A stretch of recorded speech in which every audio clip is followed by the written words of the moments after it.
Orang yang lebih banyak diam untuk tidak berkata selain kebaikan, maka dia akan lebih selamat dibandingkan orang yang lebih banyak ngomong.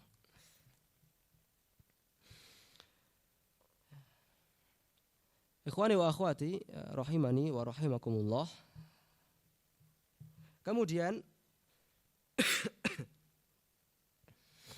wasiat selanjutnya yang disampaikan oleh Nabi Shallallahu Alaihi Wasallam di dalam hadis yang awal kita sampaikan adalah wajmi'il ya'sa amma fi aidin nas, dan kumpulkanlah rasa putus asa kita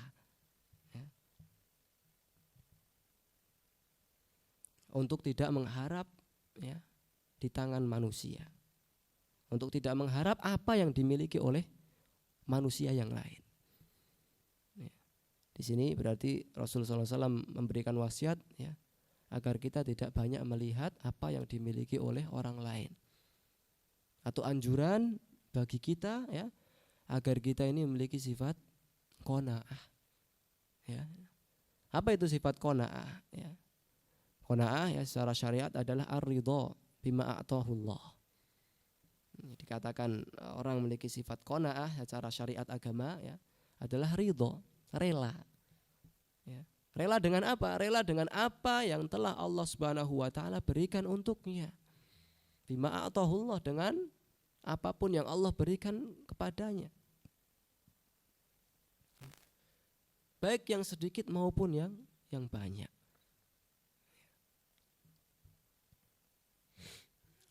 Ini adalah wasiat yang ketiga, anjuran Nabi SAW agar kita memiliki sifat qanaah. Qanaah adalah ridha dengan apa yang Allah Subhanahu wa taala berikan kepada kita, sedikit maupun banyak, dalam hal-hal rezeki yang Allah Subhanahu wa taala berikan kepada kita. Kalau istilah orang Jawa mengatakan, orang tua dulu mengatakan nrimo ing pandum, menerima apa yang diberikan oleh Allah Subhanahu wa taala. Sehingga qanaah ini adalah buah dari keimanan kita akan takdir Allah Subhanahu wa taala.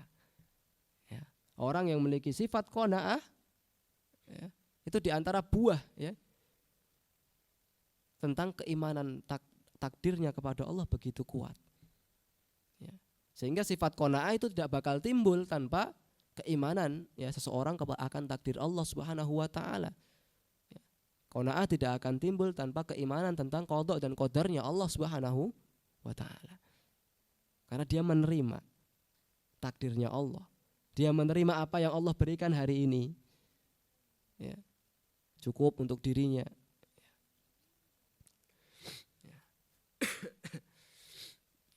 Itu adalah wasiat Nabi SAW. Dan qanaah ikhwah sekalian, ikhwani wa akhwati rahimakumullah, adalah suatu perbuatan, suatu amalan hati, karena qanaah adalah amalan hati yang timbul dari hati kita.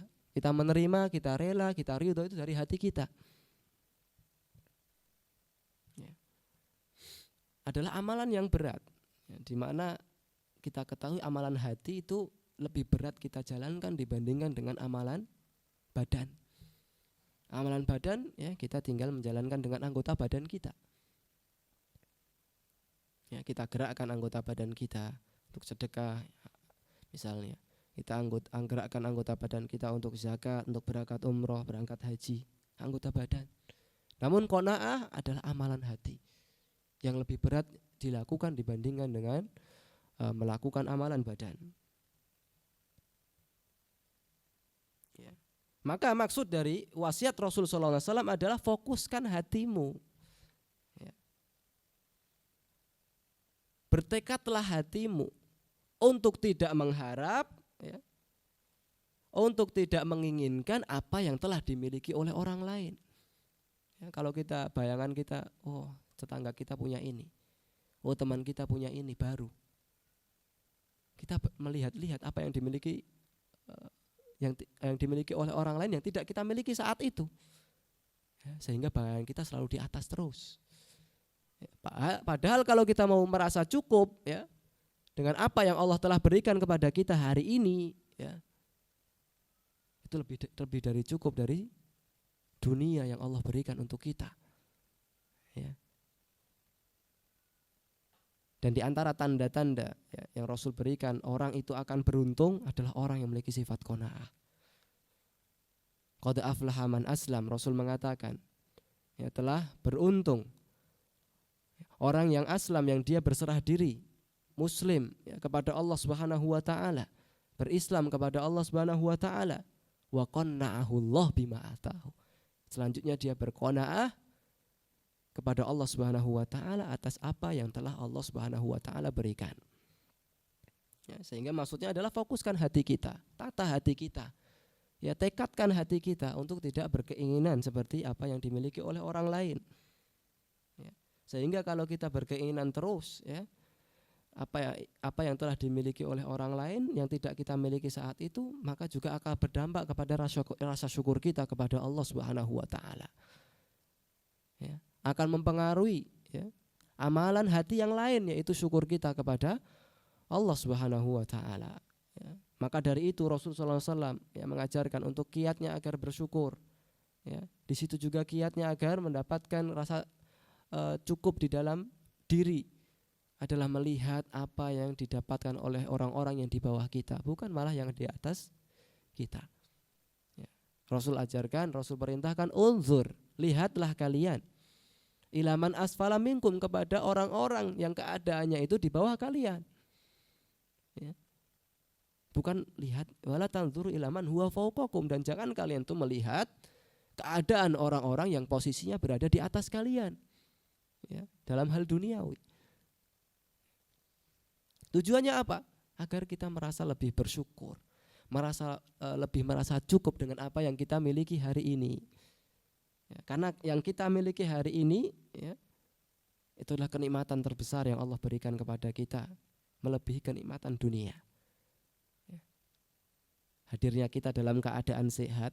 Nih, saat ini kajian kita dalam keadaan sehat walafiat. Ya, batuk-batuk dikit ya, memang musimnya batuk. Alhamdulillah. Kemudian kita kajian saat ini dalam keadaan aman, tentrem, nggak ada gangguan. Ya, kita nggak merasa khawatir kalau ada gangguan sana dan sini. Ya. Kemudian hari ini juga kita tidak merasa kelaparan, kita mendapatkan apa yang akan kita makan hari ini. Itu adalah hal-hal yang Rasul sampaikan seakan-akan kita sudah mendapatkan dunia dan seisinya. Ya. Man asbaha minkum mu'afan fi jasadihi, Rasul mengatakan, siapa yang di hari itu dia mendapatkan sehat badannya, ya, badan kita sehat, alhamdulillah. Mu'afan fi jasadihi, aminan fi sirbihi, dia mendapatkan rasa keamanan, rasa ketentraman, gak merasa was-was hati kita, gak merasa cemas keadaan hati kita saat ini, tenang, ngerasain kajian aman, ya, dengerin tausiah, ya, tidak merasa cemas, tidak merasa takut, ya, khawatir, tidak seperti di negara-negara yang lagi konflik misalnya. Kita mendapatkan kesehatan, ya, kita mendapatkan kenikmatan rasa aman dan tentrem, ya. Wa indahu qutu yaumihi, dan di hari itu dia mendapatkan apa yang akan dia makan di hari itu. Hari itu, ya, bukan untuk bulan ke depan. Hari itu dia sudah bisa untuk makan. Rasul mengatakan faka'anna mahizat lahud dunya. Ya, dengan 3 kenikmatan yang sudah didapat tadi, seakan-akan dunia sudah terkumpul untuknya. Ya. Maka seakan-akan dengan kenikmatan-kenikmatan tadi, ya, dunia itu sudah kita dapatkan. Karena kenikmatan-kenikmatan tadi sesuatu nikmat yang tidak dapat kita beli. Ya, kenikmatan yang tidak bisa kita uangkan. Kesehatan, kita mau beli di mana kesehatan? Ya, dokter saya tidak bisa memberi kesehatan. Ya, dokter ngasih tip agar sehat, tidak bisa memberi kesehatan. Keamanan, siapa kita nyari keamanan? Polisi, ya. Kita nyari keamanan dari pemerintah? Tidak. Keamanan adalah ketentraman yang kita dapatkan di dalam hati kita. Semuanya tidak dapat dibeli. Ya, maka dengan kenikmatan-kenikmatan yang Allah berikan kepada kita, hendaknya kita merasa cukup. Bahkan kita merasa lebih dari cukup yang Allah berikan untuk kita saat ini. Ya, maka Allah mengatakan, wa in ta'uddu ni'matallah la tuhsuha. Ya, jika kalian itu ingin menghitung nikmat Allah yang telah Allah berikan kepada kita, ya, la tuhsuha, niscaya kita nggak mampu menghitung nikmat Allah yang telah Allah berikan untuk kita. Ya. Nikmat kita sehat, nikmat kita berjalan, Allah karuniakan kita kaki, mata, pendengaran yang normal, semuanya Allah berikan untuk kita. Kalau kita mau ngitung semua dengan jari kita ini nggak cukup. Ya. Semua kenikmatan yang Allah Subhanahu wa taala berikan. Maka wasiat Nabi SAW agar senantiasa kita memiliki sifat yang qanaah, ridho telah apa yang telah Allah berikan kepada kita. Maka jangan sampai kita enggak ridho sehingga kita mencela takdir Allah Subhanahu wa taala. Kenapa yang saya dapat hari ini dikit? Kenapa penghasilan saya dikit? Apakah Allah enggak memperhatikan saya? Nah, jangan sampai kita mencela Allah dan takdir Allah Subhanahu wa taala karena sebab kita tidak merasa qanaah, tidak memiliki sifat merasa ridho dengan apa yang Allah berikan kepada kita. Ini yang paling bahaya. Ya.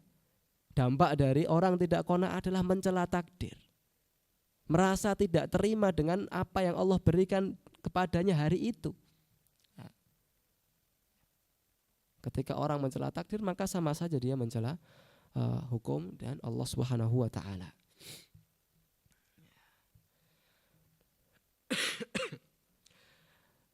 Ikhwani wa akhwati rahimakumullah, Rasulullah alaihi wasallam sampaikan kepada seorang sahabat tadi yang semoga bisa menjadi pelajaran untuk kita semuanya tentang wasiat yang pertama, wasiat pentingnya kita menjaga sholat dengan menjalankan sholat dengan sesempurna-sempurnanya sholat.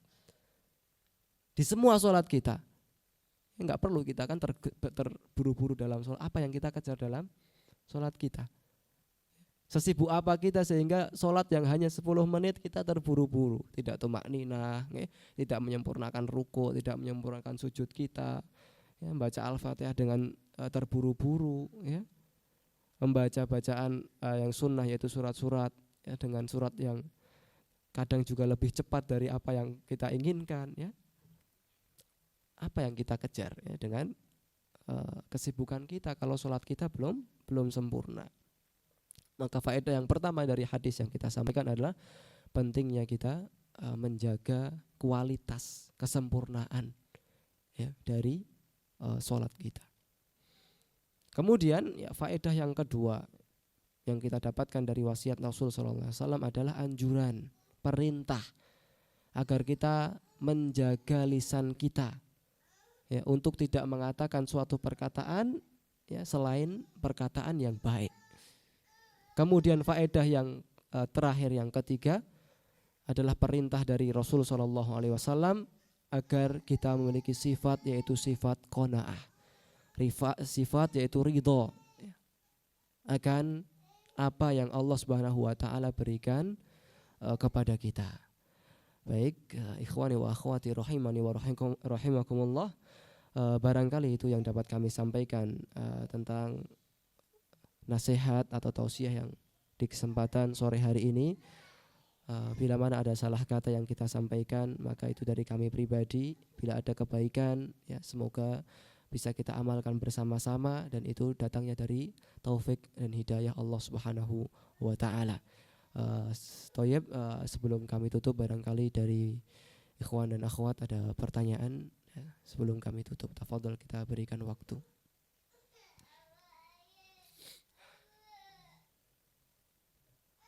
Baik Pak, silakan.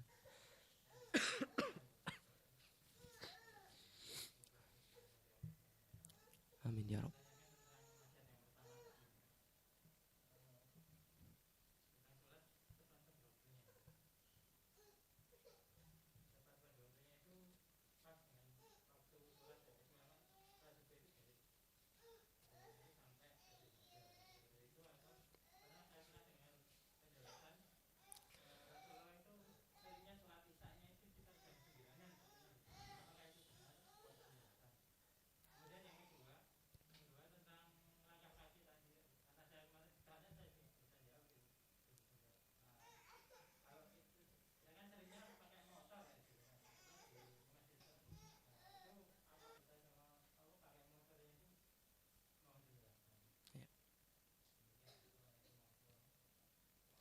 Assalamualaikum warahmatullahi wabarakatuh. Barangkali yang lain ada?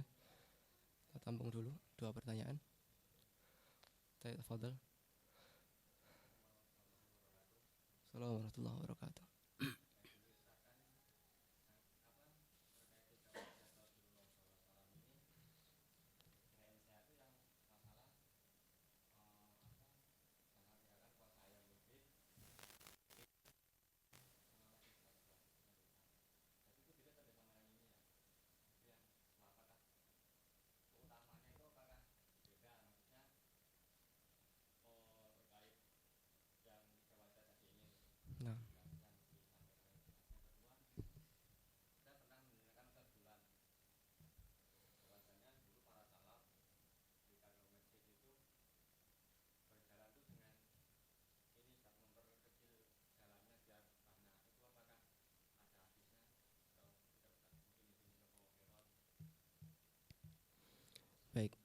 pertanyaan dari Bapak yang pertama yang kita jawab terkait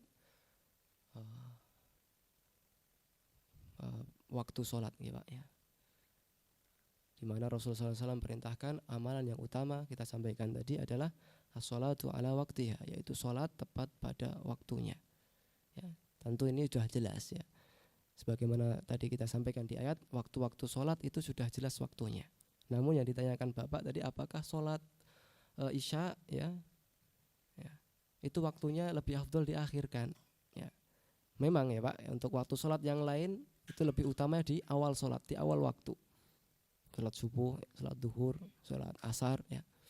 Kemudian sholat maghrib, semuanya afdolnya di awal waktu. Berbeda dengan sholat isya yang lebih afdolnya, yang lebih utamanya ya, menurut para ulama memang harus lebih utamanya diakhirkan ya, di akhir waktu sholat. Namun juga perlu kita pertimbangkan ya, sehingga boleh nggak Pak kita akhirkan waktu sholat. Namun perlu kita pertimbangkan apakah di akhir waktu sholat tersebut semua jamaah bisa menjalankan dengan sholat jamaah. Kalau kita semuanya menjalankan di lingkungan itu misalnya satu waktu ya, sehingga kita pertimbangkan kita sholat di akhir waktu sendirian tanpa jamaah, atau lebih afdol kita sholat tidak di waktu yang utama namun mendapatkan keutamaan apa? Sholat berjamaah. Itu untuk sholat khusus sholat isya memang lebih afdol, lebih utama dikerjakan di akhir waktu. Namun perlu kita pertimbangkan tentang nilai dari dua amalan. Kalau kita lakukan di akhir waktu, apakah kita akan menjalankan ya, berjamaah dengan di masjid jami misalnya atau di musola ya. Namun kalau kita tidak mampu, maka lebih utama tentu kita menjalankan dengan bersama dengan kaum muslimin yang lainnya dengan cara berjamaah di waktu yang dimana kaum muslimin mampu untuk menjalankan sholat tersebut. Allah alam, itu sependek pengetahuan kami. Kemudian yang kedua terkait langkah kaki yang diayunkan menuju ke masjid, kemudian yang dinilai adalah langkah kakinya. Namun bagaimana dengan orang-orang yang berkendaraan? Apakah rodanya yang gelinding dihitung Pak? Apakah roda motor atau jarak yang dihitung ya? Maka tentu ya, hal tersebut adalah dinilai dari besarnya niat kita ya. Besarnya tentu yang orang yang usahanya lebih besar itu akan mendapatkan pahala yang lebih besar pula dibandingkan orang yang mendapatkan keringanan. Orang yang berjalan lebih utama ke masjid dibandingkan orang yang naik motor menuju ke masjid, karena orang yang naik motor mendapatkan kemudahan, akses keringanan. Karena disampaikan inna idhamil jaza ma'a idhamil bala. Sesungguhnya besarnya pahala sesuai dengan besarnya usaha yang dikeluarkan pula. Sehingga kalau dikatakan apakah terhitung pahala, ya tentu terhitung pahala. Pahalanya berapa? Wallahu a'lam. Kami tidak tahu Pak. Yang pada intinya pahala itu lebih besar sesuai dengan usaha yang dikeluarkan oleh orang tersebut. Sebagaimana disampaikan inna idhamil jaza ma'a idhamil bala. Sesungguhnya besarnya ganjaran ya atau pahala ya itu sesuai dengan usaha yang dikeluarkan oleh orang tersebut. Terkait langkah kaki yang diayunkan dengan atau menggunakan sepeda motor. Wallahu a'lam. Adapun ya pertanyaan yang ketiga yang disampaikan ya, tentang 3 wasiat ini ya, sebagaimana Ana sampaikan di awal bahwasanya wasiat Nabi SAW kepada para sahabat itu banyak. Ya. Wasiat Nabi kepada para sahabatnya itu banyak sekali. Pesan-pesan Nabi ketika Nabi diminta nasihat, Nabi diminta ngasih wasiat itu banyak. Ada yang dikasih amalan zikir ya. Ada yang dikasih untuk tidak menyekutukan Allah Subhanahu wa taala, maka di situ Rasulullah SAW melihat mad'unya. Ya, di antara yang disampaikan ulama adalah Nabi kadang menyampaikan nasihat itu melihat siapa yang akan disampaikan nasihat. Ya. Melihat tergantung siapa yang akan disampaikan nasihat. Misal, ketika Rasulullah memberikan nasihat, la taghdab, jangan apa Pak? Marah. Maka para ulama menafsirkan, kenapa kok Rasul dalam hadis ini berpesan jangan marah? Ya. Barangkali Rasulullah SAW itu menyampaikan kepada orang yang sifatnya mudah marah, sehingga ketika Rasul bertemu orang ini, pesan yang disampaikan kepada orang tersebut adalah pesan untuk jangan banyak marah atau menahan marah. Ya, sehingga wasiat Nabi SAW itu banyak. Ya, tergantung ya, konteks dari siapa yang akan disampaikan oleh Nabi SAW. Kemudian peraturan yang keempat, yang terakhir, apa tadi Mas? Afwan. memperkecil jalan ke masjid. Allah alam kami tidak tahu, mohon maaf. Ya, tidak tahu penjelasan dari hadis tersebut apakah lebih afdol itu langkahnya sedikit-sedikit. Yang kami tahu Rasulullah SAW itu jalan dengan cepat sesuai dengan tujuannya. Ya. Yang kami tahu hanya Rasulullah SAW ketika melangkah kakinya, Rasul itu jalan dengan cara yang lebih cepat, ya, sesuai dengan tujuan. Rasul pengennya kemana? Rasul ke tujuan tersebut. Rasul ke masjid, ya ke masjid. Ya. Ataupun untuk lebih utama apakah perlu langkahnya kecil-kecil, ya, dengan tidak cepat-cepat, tidak. Wallahu alam kami tidak tahu tentang hal tersebut. Barangkali nanti bisa ditanyakan ke pemateri yang Ustadz Aris barangkali yang lebih faqih dalam masalah ilmu agama. Mungkin itu saja yang dapat kami sampaikan. Ya, mohon maaf bila ada salah kata atau kekurangan yang kita sampaikan kepada Bapak dan Ibu sekalian. Semoga harapannya bisa memberikan dampak kebaikan untuk diri kita, untuk amal kebaikan kita, meningkatkan keimanan kita kepada Allah Subhanahu wa taala. Sehingga kelak di hadapan Allah Subhanahu wa taala bisa menjadi saksi dan memperberat amalan-amalan kita di sisi Allah Subhanahu wa taala. Baik, kita akhiri dengan doa kafaratul majlis. Subhanakallahumma wa bihamdika asyhadu an la ilaha illa anta astaghfiruka wa atubu ilaik. Akhirul kalam. Assalamualaikum warahmatullahi wabarakatuh.